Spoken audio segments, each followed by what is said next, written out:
আসসালামু আলাইকুম ভিউয়ার, সবাইকে অনেক অনেক স্বাগত জানিয়ে আজকের ভিডিওটি শুরু করছি। তো আমার গত কয়েকদিনের ভিডিওতে আপনারা অনেকেই কমেন্ট করেছেন এবং তারা যার যার নিজ জেলা এবং উপজেলার শূন্যপদ কত সেই বিষয়টি আমার কাছে জানতে চেয়েছেন। কয়েকটি কমেন্টের আমি রিপ্লাই করেছি, আসলে সবগুলো কমেন্টের রিপ্লাই করাও পসিবল না, যার কারণে আমি ভাবলাম ভিডিওতেই কথা বলি এই নিয়ে।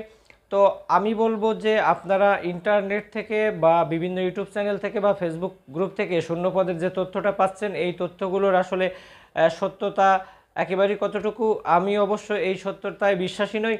তো আমি আপনাকে একটা উপায় বলবো বা পন্থা বলবো, যেখান থেকে আপনি একমাত্র সঠিক তথ্যটি জানতে পারবেন যে আপনার উপজেলাতে বা আপনার জেলাতে প্রকৃতপক্ষে শূন্যপদের সংখ্যা কত আছে।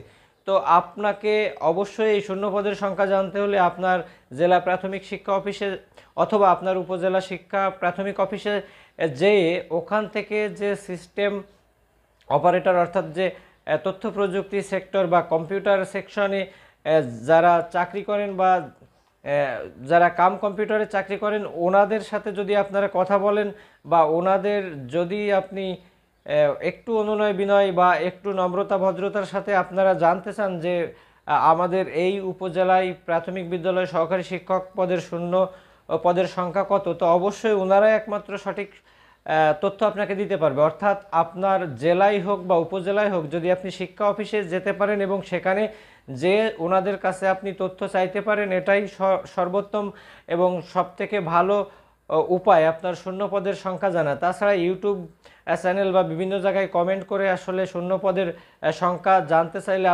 আপনি প্রকৃত সংখ্যাটা জানতে পারবেন না। তো এটাই সবথেকে ভালো মাধ্যম বা ভালো উপায়। তো আজকের মতো এ পর্যন্ত, সামনে নতুন ভিডিও নিয়ে আসবো। ধন্যবাদ।